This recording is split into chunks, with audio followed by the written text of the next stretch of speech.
So I'm here with Mark. Mark is Syrian and we met in the gym here in Italy. And since he's a very good English speaker, I thought to interview him, to ask him a couple questions so you can practice your English and we can learn a little bit about a man who comes from so far away from Brazil. During this interview, we might be fighting off some mosquitoes, all right? Yeah. So I hope you don't mind. So Mark, can you introduce yourself, please? Yeah, of course.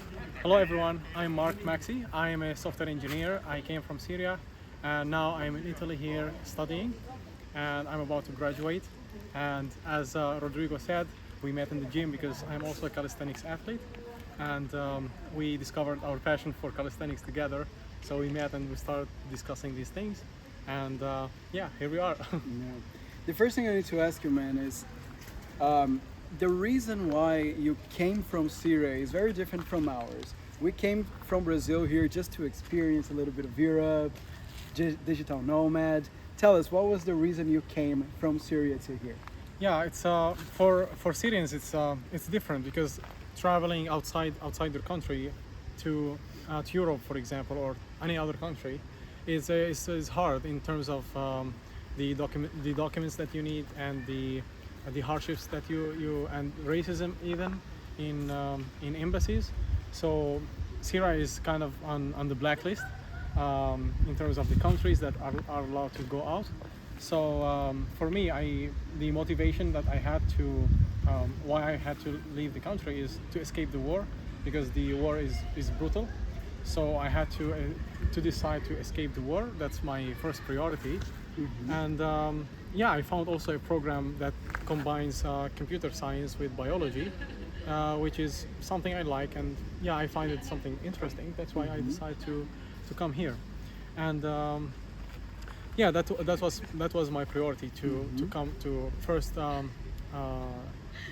get to a safe place, and then to study, and later to work. Yeah, now for us in Brazil, this is a very alien concept where you have to move somewhere to escape the war. You mean a literal war, don't you? Yeah, exactly. Yeah. Yeah, I see. And how was this process of escaping the war there? Was it easy to get out of your country? Was it easy to come over here? The documents, how hard did they make your life? It's extremely hard because because in a regime that is totalitarian and that is dictator, if everyone escapes the country, then there is no one to rule, and if there is no one to rule, then there is no pleasure for these people.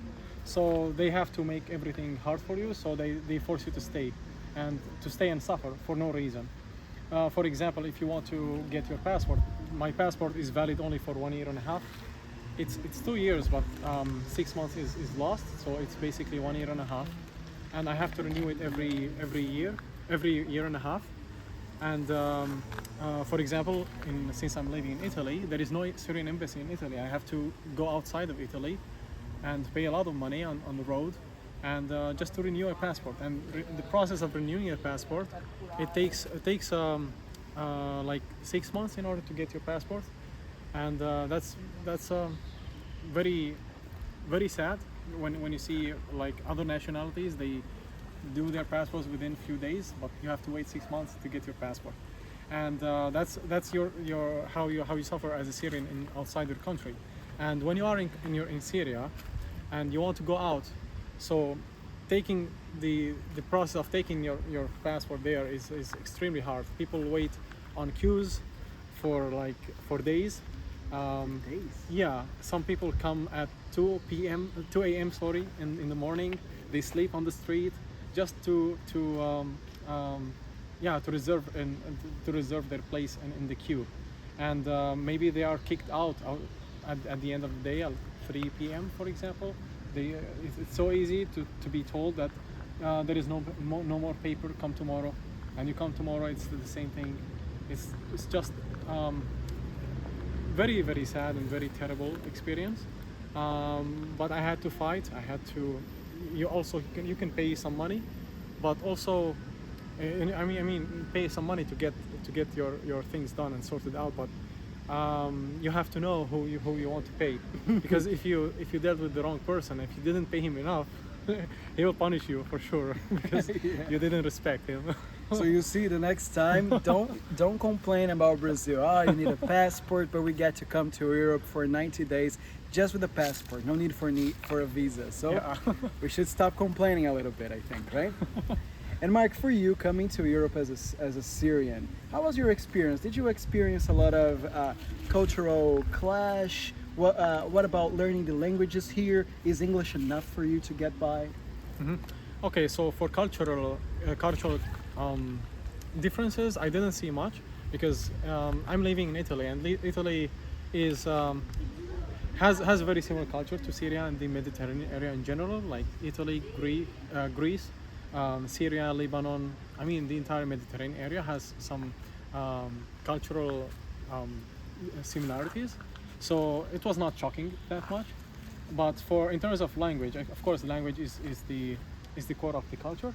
So for language, I didn't know much Italian. I learned in the past just for fun, nothing serious. But learning a new language is not easy. You have to spend a lot of time, and as someone who is fluent in English and who you just need to sit and learn the basics of a new language, like how to say me and you and stuff like that. The basic stuff. Yeah, it's humiliating in some way, but it opens doors. It opens doors for many things. Like if you don't know the language, you are literally blind to millions of people, and also you are blind to the work opportunities that are there, and also for the books if you are a reader. The books, the culture, the literature. Yeah, so there are millions of things that you are missing just because you don't know the language.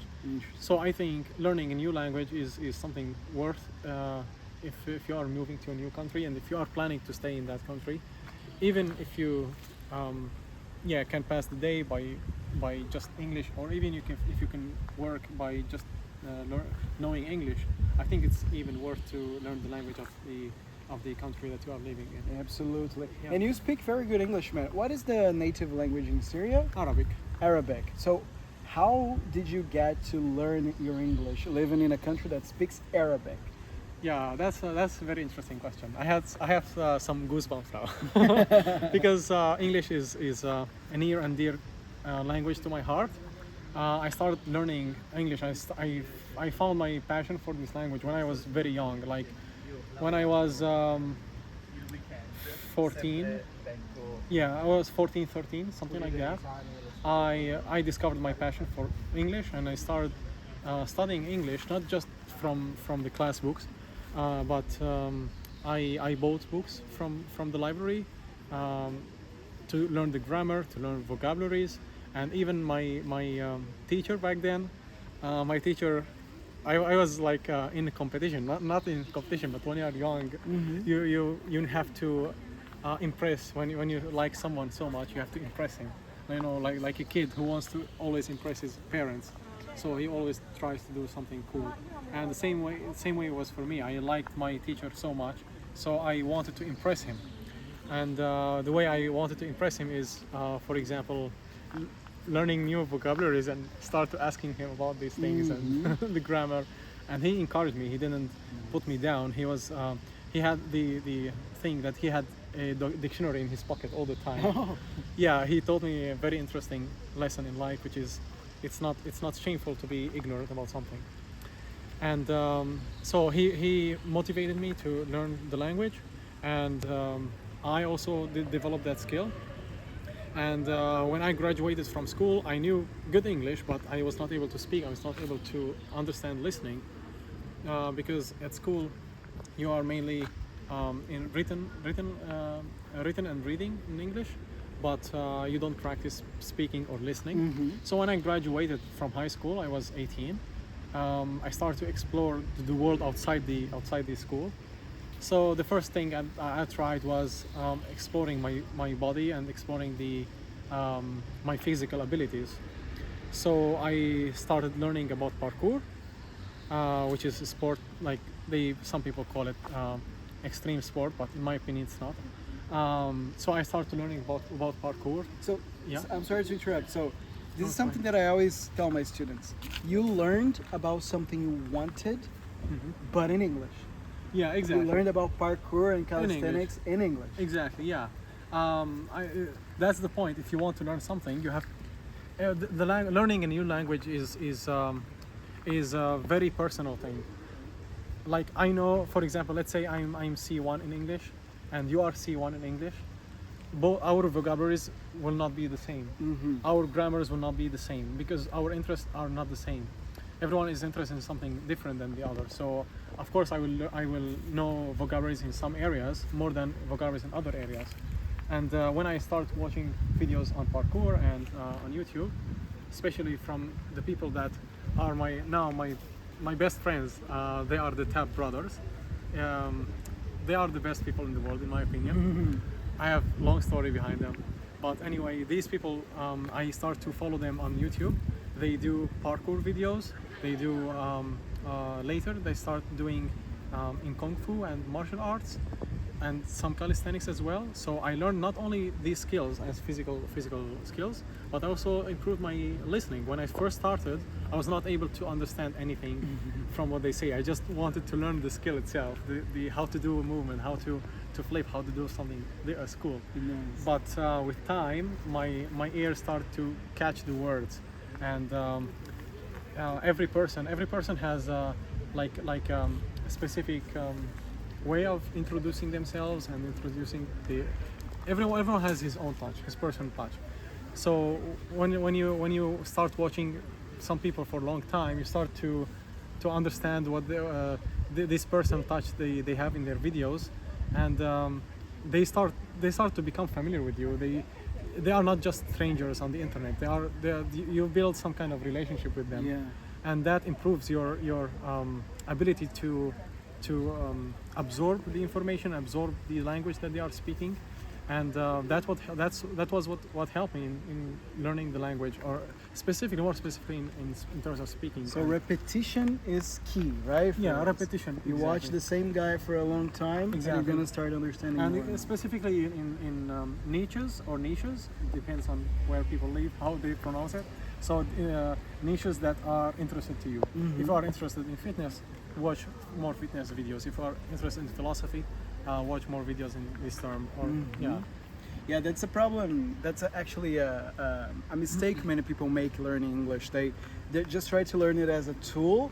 They get any random text to learn, to which they have zero personal attachment, and they think English is boring. It's not English that is boring. It's Exactly. the thing you're doing that is boring. yeah, So, that's true. That's very true. And I'd like to ask you also about food, because like I told you, and like you also told me, like 20 years ago, there was a huge influx of Syrian Lebanese people to South America, and that's why we have a little bit of contact with Syrian food.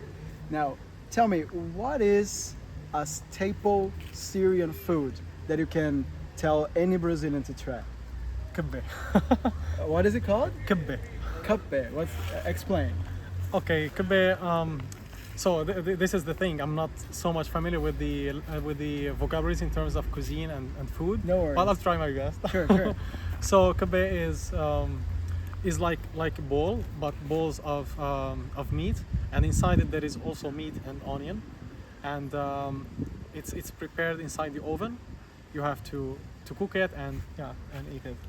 I see. You're right. Okay, perfect. And also some people add yogurt to it. Ah, kibe. Yeah, maybe that's what it is. Kibe. Oh, we eat that in Brazil all the Okay. time. So we call it kebbe. Okay. Like Yeah. Habib's. There is a no? very famous restaurant in Brazil. It's called Habib's. It's like a fast food chain, and it's an Arabic fast food chain. Okay. And kibe is one of the main foods they have. Okay. Now that you So I already explained know it, it. Okay. now that you explained it, now I got it. But kibe. So there you go. Yeah, that's typical Syrian dish. But how do you pronounce it? Like Kebbe. Kibe. kibbe. Yeah, it's basically the same. Yeah. Okay, that's super interesting, man. Nice, nice, nice. Yeah. And do you like, man? We from in São Paulo, right? We had a huge influx of Italian culture, 50, 60 years ago, and to this day, Italian food is very popular in São Paulo. So we eat lots of pasta, lasagna, parmigiana, all of that. So for us, when we're here in Italy, it's amazing. We are eating things that we eat in Brazil, but it's even better because it came out from here. Yeah. How do you feel about Italian food? Were you able to adapt fast? Personally, I like the kind of Italian food that I tried is pasta, and it's as I call it as pasta and its alternatives. Pasta and its alternatives, nice. Yeah, but personally, I like Syrian food more than Italian food. Although Italian food is really nice, especially if you try the seafood. Seafood is they make seafood in very great way. Yeah, I see. And have you had any Brazilian food? no, I Never. don't try. Do I you see. recommend any? Of course I do. Yes. In Brazil, there is the best cut of meat we have. It's called picanha. Picanha? More or less, like, do you say how you pronounce Bologna? Yeah. So Bologna. Picanha. Picanha. Yes. Okay. That's Okay. good. Yes. It's normally the cut of meat that it's the one we use for barbecue there. Okay. So it's amazing. Unfortunately I don't know how to say that in Italian nor in English, but I'm gonna look it up. I'm gonna send it to you. You can probably find any butcher to buy it. Okay. All right, mate. Nice. Okay. I'd like to try it. Yes, you should. It's amazing. And I'd like to ask you one more thing. Yeah. You came here to Italy, and you're studying here. Do you plan on staying here, or do you think of going somewhere else after you finish your studies? So, if you want to stay in the country, you have to learn its language. Yeah. And if you don't learn its language, it's a bit hard. And you have to have some motivation to learn the language. For me, I decided to join my girlfriend. She lives in the UK. So for me, the goal is to go to the UK because I can speak their language and I can integrate in their society even faster. But here you need at least 1-2 years more in order to learn the language and integrate with the society. But in English-speaking countries, you don't need that. So I'm not planning to stay in Italy for long. Yes, but in the UK they have that British accent. Of course, right? Yeah, and I love it. Oh yeah, nice. Yes, the British accent is a nice one. We have some guests to the Yeah, video. there's some guests. I love animals. Nice. The British accent was actually the first one I learned because I studied in a school in Brazil. It's called. The name of the school is English Culture, Cultura Inglesa in Portuguese. Okay. So the British accent was the first one I learned. It's very nice. Nice, nice. You have a good accent. Yeah, you're gonna like listening to it. I just know one word: water. Water, yes, perfect. You're halfway there. You're halfway there. You just Yeah. need to apply this water to every other word, and you're fine. The whole phrase, like the bowl of water. A bottle of water. Can you get me a bottle of water? And then you're fine. Mark, brother, thank you very much. It was Thank you very very nice talking to you. Nice to meet you too, man. And that was it. So I hope you liked this interview. I suggest that you try to watch this interview many times. Like Mark said, the more you watch something, the more words you're gonna get. So try to watch more, and I'll see you next time. Thank you, brother. Thank you very much. Goodbye. Thank you.